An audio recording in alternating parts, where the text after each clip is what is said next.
You know the exact feeling. 3 hours after a disagreement ends, you're standing at the sink, and suddenly the perfect comeback drops into your mind. We often assume that handling a dispute effectively means you have to raise your voice or possess some kind of lightning-fast encyclopedic intellect. But a successful resolution is actually built on a predictable structure. We can map out a repeatable 7-step protocol designed to handle almost any verbal dispute. By following this specific sequence, you can systematically uncover flaws in the other person's logic and reach a productive conclusion without resorting to manipulation or cheap tactics. Step 1 in resolving a conflict actually requires you to do nothing. Your immediate goal is to gather intelligence, and that requires intentional passivity. We call this the 80-20 listening rule. This animated chart breaks down the exact ratio. Listen carefully for 80% of the time and restrict speaking to 20%. By letting them talk, they start over-explaining and inevitably expose weak points in their reasoning. Once you've identified those weak points, your opponent might start to realize they are losing ground, which often leads to rising anger. This brings us to step 2, vocal de-escalation. To counter their frustration, you must make 2 deliberate physical adjustments. Lower the volume of your voice and intentionally slow down your rate of speech. In any tense discussion, the first person who loses their temper is the one who loses the debate. Maintaining your physical composure projects confidence and keeps you in control of the room. Now that we have gathered our intelligence and neutralized the emotional temperature, we move from defense to offense. Rather than stepping in with a flat, "you are wrong," we enter step 3, which relies on deploying clarifying questions. Commit these 3 exact scripts to memory. Ask them, "Why do you think that? What evidence supports that?" Or simply, "Can you explain further?" By asking these questions, you refuse to take on the defensive position. You place the burden of proof entirely back onto the person making the initial claim.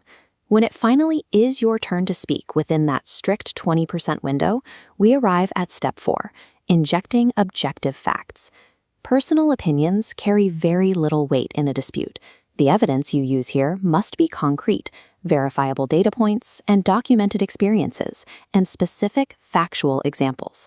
By focusing entirely on objective data, you build a structurally sound case.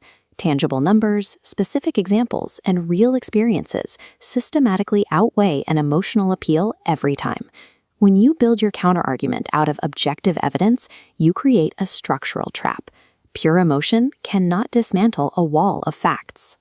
But proving a point logically is only half the job. If you want a lasting resolution, you have to preserve the other person's dignity in the process. This requires step 5, establishing common ground before you introduce a point of friction. Here is the exact verbal formula to bridge that gap. You start by saying, "I understand your concern." That is the agreement piece. Followed by, "But here's another way to look at it," which acts as your pivot. This specific phrasing validates the speaker.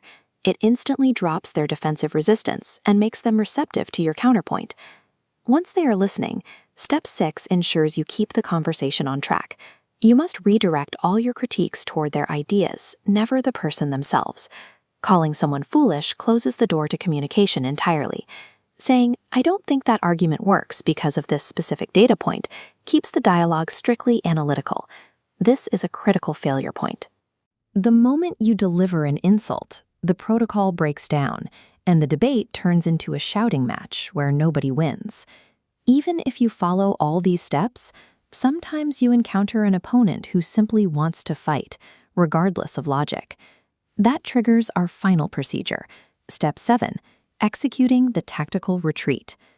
When dealing with a bad faith actor, end the engagement physically. Offer a polite nod, state the conversation is over, and turn to walk away.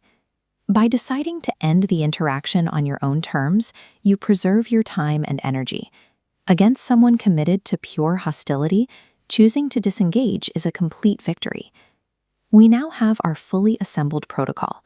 You listen for 80% of the time, maintain a calm vocal tone, ask clarifying questions, deploy concrete facts, establish common ground, focus strictly on ideas, and know exactly when to walk away.